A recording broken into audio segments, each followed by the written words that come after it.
Bon, eh bien, c'est parti. Il y a quelques semaines à Paris, j'ai assisté avec l'une de mes meilleures amies à la représentation d'Edmond. Une fantastique pièce qui reprend avec humour et sans mauvais jeu de mots, panache, la création de ma pièce préférée de tous les temps, Cyrano de Bergerac. Et vu que cette pièce, c'est l'une des fondations les plus insolites de notre amitié, j'ai décidé de l'inviter sur ma chaîne pour pouvoir en parler. Débriefer à la fois avec notre cœur, mais aussi notre tête. Je remercie vraiment Hermine de s'être prêtée au jeu, j'espère que cette vidéo vous plaira et je vous souhaite un très bon visionnage.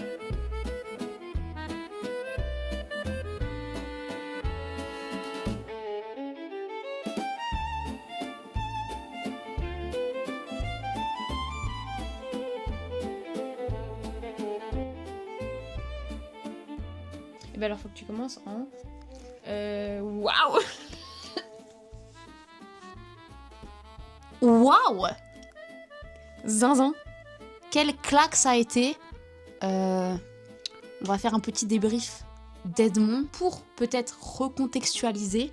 Edmond, c'est une pièce de théâtre contemporaine qui retrace la création de la pièce Cyrano de Bergerac, donc métathéâtre, par Edmond Rostand. Et donc Edmond, c'est le personnage principal, le personnage de l'écrivain qui va devoir écrire un chef-d'œuvre en très peu de temps, avec très peu de moyens, etc. Pourquoi est-ce qu'on est allé voir cette pièce? Parce que c'est ma pièce préférée. Et surtout parce qu'on a fait notre TPE là-dessus, en partant du principe que c'était notre pièce préférée aussi. Et ça fait des années qu'en fait on voulait surtout la voir, parce que on avait vu le film, on avait travaillé sur le film. Du coup là, voir la pièce, c'était vraiment la continuation de ce travail et de notre amour pour Edmond Rostand surtout, et pour la pièce. Ouais. Des années plus tard, c'est-à-dire que le TPE, c'était en 2019. Pour ceux qui ne savent pas ce que c'est un TPE, nous étions en filière littéraire au lycée. Encore une fois, pour ceux qui ne savent pas non plus ce que c'est une filière littéraire, c'est ce qui existait avant les spécialités. Voilà, on a eu un parcours ultra philo, langue, littérature. Et en classe de première, il y avait une épreuve anticipée du baccalauréat qui était le TPE. Et c'est un premier travail de recherche où on devait choisir une thématique qui liait deux disciplines scolaires. Donc nous, on avait choisi la littérature et l'histoire. Et on avait proposé un travail sur Cyrano de Bergerac qui s'appelait L'intersexualité et les archétypes dans l'œuvre Cyrano de Bergerac d'Edmond Rostand. Donc autant dire que cette pièce, on l'a lue, relue, et on avait aussi travaillé sur l'adaptation cinématographique d'Edmond, puisqu'elle était sortie l'année même de notre TPE, donc comme quoi on était dans l'actualité brûlante. Donc voilà, autant dire que quand j'ai su que je venais à Paris, c'était sûr qu'on allait voir cette pièce. Moi j'ai pas vraiment l'habitude d'aller au théâtre, donc déjà rien que le lieu, moi ça m'a impressionné de fou. Donc c'est le théâtre du Palais Royal. C'est pas un grand théâtre, mais c'est quand même un théâtre important. Théâtre à l'italienne, très beau. Et ça fait peut-être 7-8 ans que cette pièce tourne à cet endroit-là. Ok, donc c'est toujours rempli, succès. Ça dure depuis 7 ans. Ouais, c'est quand même assez fou. Pour des pièces contemporaines, ça doit pas arriver si souvent, tu vois. Non, pas tellement, ça roule plus tôt. Et là, en fait, ils ont vraiment fait le choix de garder les pièces qui marchent, et dont celle-ci, mise en scène par Alexis Michalik, qui d'ailleurs domine le théâtre parisien. Et notamment avec cette pièce-là, je sais pas si c'est la première pièce qui a bien tourné, mais en tout cas, c'est vraiment une de ces pièces vraiment phares. Ouais, donc en gros, il a écrit la pièce et ensuite il l'a mise en scène. En fait, ça partait d'une pièce.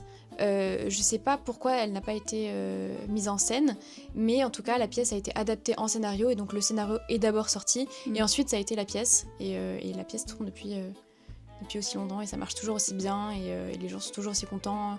C'est parfois les mêmes acteurs, parfois non, mais la mise en scène reste vraiment la même, et le texte surtout n'a pas l'air de bouger. Donc, Les comédiens étaient assez ouf. Enfin, moi je veux dire, j'ai été vraiment impressionnée. Je trouvais que c'est du théâtre pro, donc j'ai envie de dire c'est forcément quali, mais il y avait une émotion assez incroyable. Mention spéciale pour, je trouve, le comédien d'Edmond, donc le rôle titre, et aussi le comédien qui joue son meilleur ami, donc Léo. Et ces deux acteurs-là, moi, ça a été mes petits coups de cœur, j'avoue.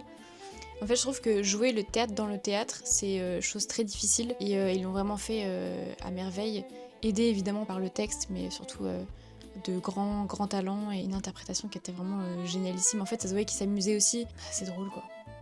Ouais, déjà, en fait, je pense que la pièce est considérée comme une comédie. Oui. Il y a plein de moments qui sont hyper drôles. Il y a des personnages qui reviennent assez souvent, comme des running gags en gros. Et même les personnages principaux, enfin je veux dire, le personnage d'Edmond Rostand, c'est quand même... il commence comme un raté, et donc va y avoir toute cette ascension avec évidemment le côté qu'il est à côté de la plaque dans plein de moments. Et c'était hyper drôle, mais c'était aussi hyper émouvant. On a bien pu connecter, je trouve, avec l'énergie des acteurs, parce que déjà, on était au 2e rang. Et C'est très franchement, rare. ça conditionne, je pense, beaucoup la réception de la pièce. C'est-à-dire que, on avait l'impression d'être sur scène avec les acteurs et c'était vraiment éponge quoi. Il y a quelques touches de tragique, mais surtout à la fin, quand on va commencer à avoir de plus en plus de théâtre dans le théâtre, on va avoir devant nous sur scène la scène et la représentation de la première de Cyrano de Bergerac. Et donc on va avoir ça au centre. Et tout autour, par exemple, on va avoir Edmond Rostand qui est en coulisses, les autres acteurs qui sont en coulisses, etc. Et donc ça fait plusieurs niveaux de lecture. Et quand on arrive à la fin de Cyrano de Bergerac, qui est une fin tragique, il y a une espèce de petite latence. En plus, nous, vu qu'on adore la pièce et on est hyper sensible, moi je sais que ce moment, il m'a fait lâcher une larme, mais plusieurs larmes en fait. Mais j'avais déjà un peu chouiné avant. Mais là, je pense que c'était trop. Et surtout, ce qui est à la fois drôle et à la fois un peu le tragique et le métathéâtral, c'est qu'en fait, dans la construction même de la pièce, c'est vraiment Edmond qui rencontre des gens et il a ses illuminations. Donc c'est un peu régulier, c'est-à-dire qu'il aura l'illumination de la tirade du nez, il aura l'illumination du caractère de son personnage, du nom de son personnage, etc.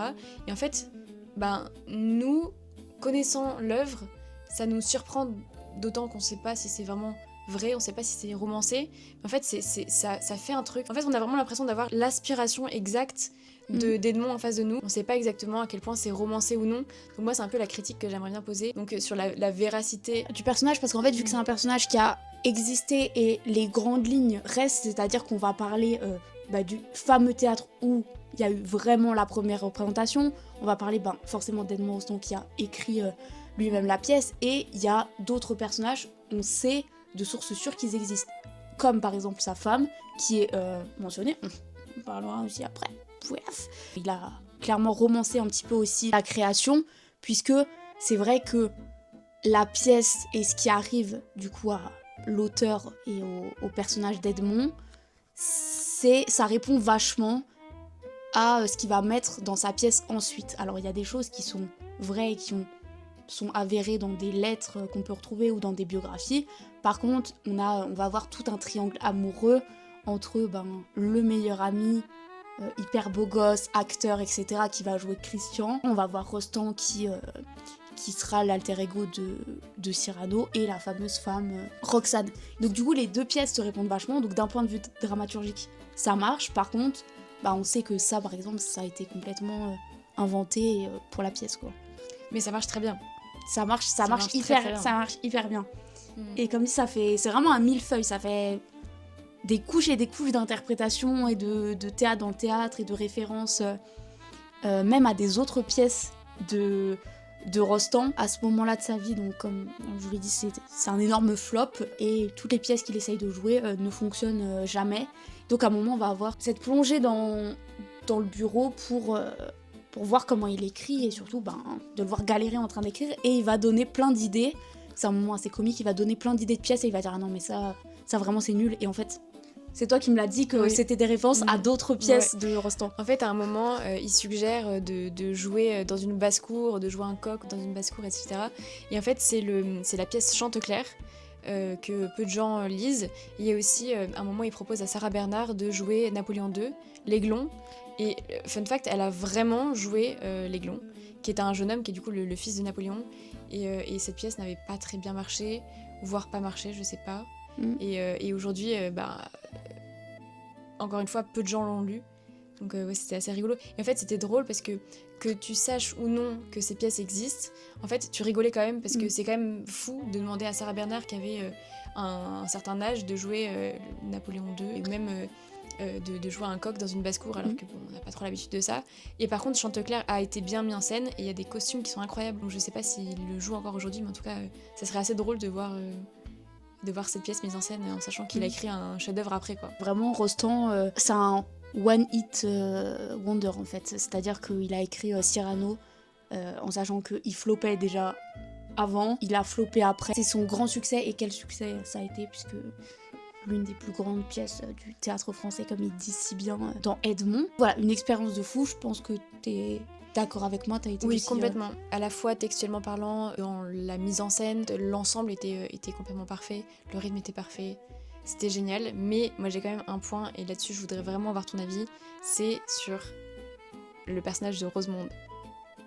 On va en parler. Rosemonde Gérard, j'en parle souvent sur ma chaîne, du coup de la vraie Rosemonde Gérard. Il s'agissait de la femme d'Edmond Rostand, qui était aussi dans le milieu littéraire, et qui d'ailleurs était dans le milieu littéraire bien avant lui, puisqu'elle a écrit notamment beaucoup de poésie, mais elle s'est aussi essayée au théâtre, ça c'est sûr. Après, à d'autres genres littéraires, je ne sais pas.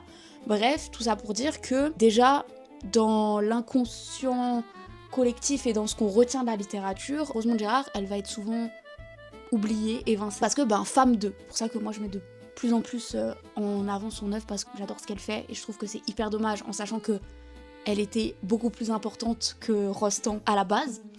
Mais c'est vrai que dans la pièce, ça m'a un peu chiffonné, parce que le personnage de Rosemonde, il est déjà assez anecdotique. Je trouve qu'elle apparaît pas si souvent. Elle va plutôt être là dans des scènes de transition, et je trouvais ça un peu dommage. Et en plus, le caractère qui est dépeint de Rosemonde Gérard ne correspond pas du tout à la réalité. Le fait qu'ils aient jamais mentionné, alors qu'on parle vachement de l'inspiration de Rostand, c'est souvent des scènes qui se passent dans leur intérieur avec les enfants, etc. Et en fait, on la voit carrément tout le temps s'occuper des enfants, en espérant que Rostand sauve un peu la situation et gagne finalement de l'argent avec son théâtre, alors que Rosemonde n'avait pas besoin de l'argent de Rostand, vraiment. J'ai trouvé ça hyper dommage. Quand Rostand parle de son processus créatif et tout, je trouve que c'est un peu un acte manqué de n'avoir pas fait intervenir Rosemonde, en faisant comprendre qu'elle aussi elle écrivait, et donc elle aussi était touchée par ces problématiques-là. Et donc j'avoue, ça m'a un peu chiffonné. C'est vrai que ça refroidit beaucoup, parce qu'on a vraiment cette figure de mère et de femme jalouse, trahie.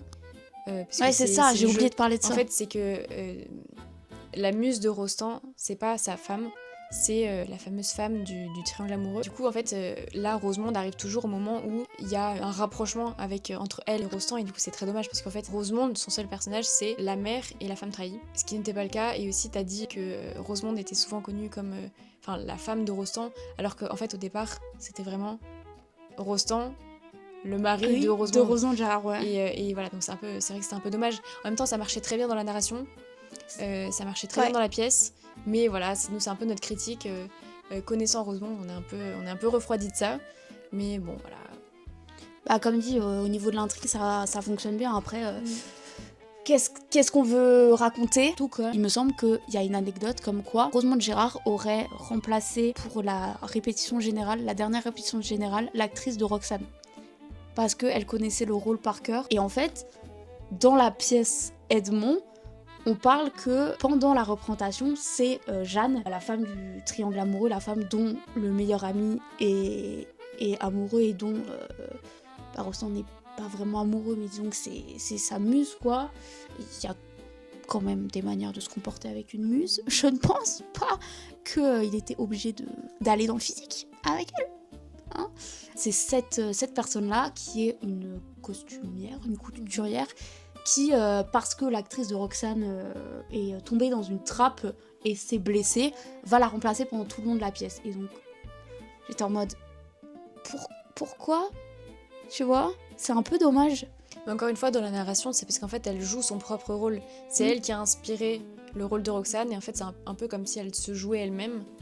Mais c'est vrai que... Bon, ça marche, mais c'est dommage. Et en plus, quand t'as cette anecdote-là du fait qu'en fait, c'est Rosemonde qui aurait remplacé, je trouve ça un peu triste, tout, quoi. Mais sinon, vraiment super expérience de théâtre. Ça donne envie de relire Cyrano de Bergerac. Ça donne envie de revoir le film aussi, Edmond, parce que je le trouvais assez convaincant. Alors, vu que j'ai plus le film bien en tête, il me semble qu'il y a quelques scènes qui ont été coupées ou quelques trucs qui sont en plus. Mais globalement, c'est une super bonne adaptation. Et si vous voulez rentrer dans l'œuvre de Rostand un petit peu différemment et voir des films qui parlent de théâtre, ça peut être une une bonne reco. Voilà. C'est à peu près tout ce qu'on voulait vous dire pour faire le petit débrief. On a absolument adoré. Moi, j'ai très hâte de revenir à Paris, voir des pièces. Pourquoi Voir pas. Cyrano de Bergerac. Ouais, mais c'est ça. Mais en fait, je pense que quand je vais voir la pièce, je vais avoir Edmond en tête et du coup, je vais faire...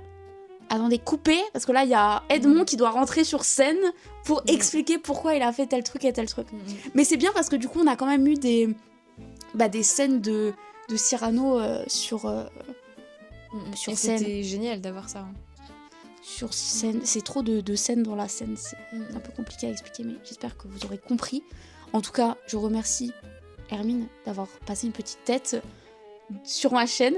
Un peu gênée, mais c'est pas grave. Mais ça a été, pour moi, en tout cas, l'highlight de cette semaine. C'était absolument trop fou. C'est des moments qui marquent, surtout vu notre passif de Cyrano. Ça marche très très bien en fait et c'était trop bien. Ok, trop cool. Merci beaucoup. Nous, on va aller se coucher parce que je pense qu'il est un petit peu trop tard là. Et puis, écoutez, salut.